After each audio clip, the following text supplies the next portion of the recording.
네, 안녕하세요. 시사발전소 한지입니다. 2일자에 그 전자신문에 단독 보도가 있었는데 해당 보도 여러분들 혹시 보셨나요? 국민의힘 정부의 성폭행 프레임 씌워라. 대정부 질문 가이드 의원들에게 배포. 이런 제목의 보도였습니다. 송희영 기자의 보도였는데요. 2일에 배포된 해당 가이드 문건은 여러분들도 물론 보셨겠지만 정말 가히 충격적인 내용을 다루고 있었습니다. 오는 4일에 이제 진행이 되는 그 대정부 질문에서 박원순 전 서울시장과 오거돈 전 부산시장을 겨냥해 이 성폭행 프레임을 씌워야 된다. 그래서 집중적으로 공격을 해라라는 내용을 다루고 있다라고 합니다. 시작부터 결론까지 일관된 프레임을 씌우기 위한 그러한 전략을 구사하고 여기에 그 성폭행 어떤 프레임뿐만이 아니라 반기업, 반시장 경제, 반법치주의 등의 그 프레임을 씌우고 덧붙여서 지속적인 용어를 반복을 해서 이슈를 재생산해라.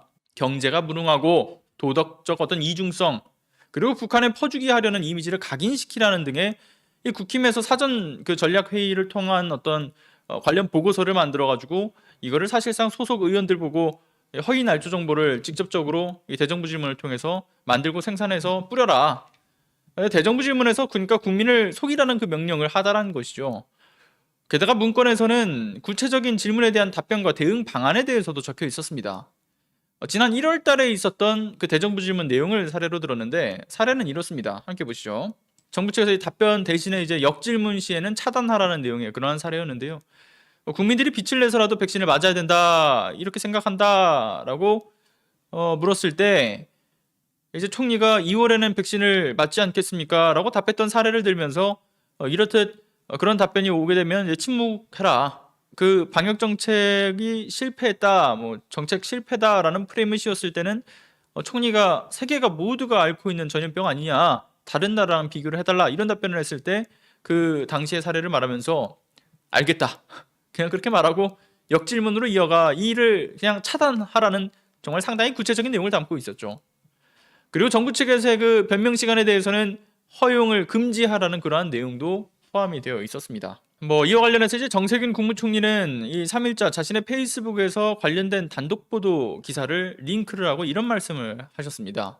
국회 대정부 질문이라고 하는 것은 국회와 행정부가 국정 운영을 조율을 하고 이 정책을 의논하는 정말 소중한 시간이지 않느냐.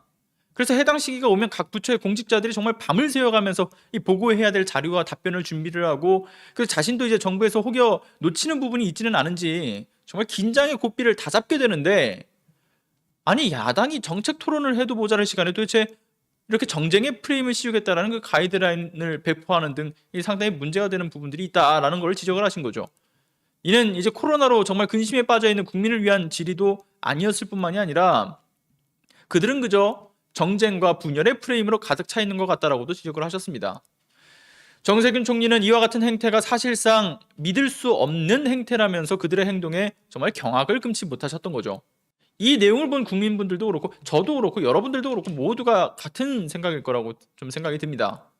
이들이 4월부터 이어지는 대정부 질문을 두고서 사전에 준비한 문건이 정말 너무나 충격적일 수밖에 없죠. 뭐 북한 원전 건설 이야기와 대북전단 살포 금지법을 운운하면서 북풍 공작이라는 프레임을 걸고 그리고 뭐 박원순 전 시장과 오거돈 전 시장을 끊임없이 거론하면서 성비위 프레임을 걸어버리고 계속되는 그들의 이 프레임 공작이 결국에는 정말 진정으로 나라를 걱정하고 국민을 걱정하는 이 정치인으로서의 어떤 정의를 위해 행해왔던 것은 절대 아니구나라는 점이 들통이 난 겁니다. 물론 그 이전부터 그러한 사실에 대해서는 모두가 다 인지하고 있지만요. 사실 이러한 정쟁몰이와 프레임 공작 논란은 지난 10월에 논란이 되었던 국감장 원내대표 지령 때도 한번 있었죠. 국감 2주차에 접어들었을 때 13일자 법사위 국감장에서 왜 김남국 의원이 이 국힘 원내대표실 국감 지령을 공개를 하지 않았습니까? 그 내용은 이랬죠. 국감 질의는 문재인 정권 실정 비판에 집중해라. 우수국감 선정 기준도 문재인 정권 실정 비판을 우선순위로 할 것이다. 참 뭐라고 해야 될까요? 자신들이 굉장히 더럽다고 타인을 더욱더 더럽혀가지고 어떤 반사 이익을 통해서 자신들의 입지를 키우려고 하는 그런 반사 이익을 얻으려고 하는 움직임은 꽤나 오래전부터 비판받아왔던 국힘의 정치 방식이기도 합니다. 민생 문제를 해결하고 국민을 대변하는 이 정책 중심의 토론이 아니라 정부 흔들기에만 집중하는 거. 그들이 원하는 이미지처럼 대한정당, 수권정당의 이미지로서 그 면모를 보여주고자 정말 날카로운 질의를 대정부 질문에서 하는 것이 아니고 유치하게 그지없는 말싸움과 같은 질문과 대응 방식, 결국은 그들이 만들어내는 정쟁 몰이 프레임은 반국민의힘 프레임으로 더욱 견고하게 다져지고 있다는 점을 왜 우린 모두가 다 잘 알고 있는데 그들만 모르는 건지 이해하기가 참 어렵습니다. 그들의 공작 정치는 이미 국민들에게 모두 읽혀지고 있다는 점, 제발 지금이라도 본인들이 인지를 해서 이 공작 프레임 정치로 뒤흔들 생각만 하지 말고 민생을 생각하고 나라를 생각하는 정치를 하길 정말 간절히 바랍니다. 오늘은 여기까지 하겠습니다. 여러분들의 자발적인 공유는 더 많은 분들이 개혁에 대한 필요성을 인지하고 함께 목소리를 내게 하는데 정말 큰 힘이 됩니다. 구독 안 하셨다면 구독과 알람 설정 부탁드리고요. 좋아요 안 누르신 분들은 좋아요까지 꼭 좀 부탁드리겠습니다. 오늘도 끝까지 시청해 주셔서 감사합니다.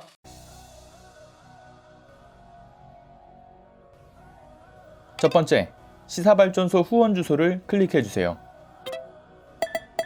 시사발전소 채널 우측에 있는 정기 후원 주소를 클릭해 주시면 됩니다. 두 번째, 회원 정보를 입력해 주세요. 회원명과 휴대전화 번호를 필수로 입력해 주시고 기타 정보도 입력해 주시면 됩니다. 세 번째, 결제 방법 선택하기. 자동이체, 카드 결제, 휴대폰 결제 중 원하시는 결제 방식을 선택해 주시면 됩니다. 자동이체를 선택하셨다면 해당 은행과 예금 주명, 계좌번호 등 결제 정보를 전부 입력해 주세요. 다음은 원하시는 결제일과 결제 금액을 선택하시고 결제 동의란에 체크 후 신청하기 버튼을 클릭해 주시면 됩니다. 클릭하셨다면 휴대폰으로 전송된 문자 메시지에서 본인 확인 주소로 접속해 주시고 하단에 꼭 예금주 실명으로 서명하시고 서명 저장 버튼을 클릭해 주시기 바랍니다. 휴대폰 결제 방식을 선택하셨다면 마찬가지로 결제 정보를 모두 입력해 주신 후에 신청하기 버튼을 클릭해 주시면 됩니다. 휴대폰으로 발송된 인증번호 6자리 숫자를 해피나눔 결제 신청 내역창에 입력해 주시고 확인 버튼을 클릭해 주시면 됩니다. 감사합니다. 여러분의 작은 관심이 큰 힘이 됩니다.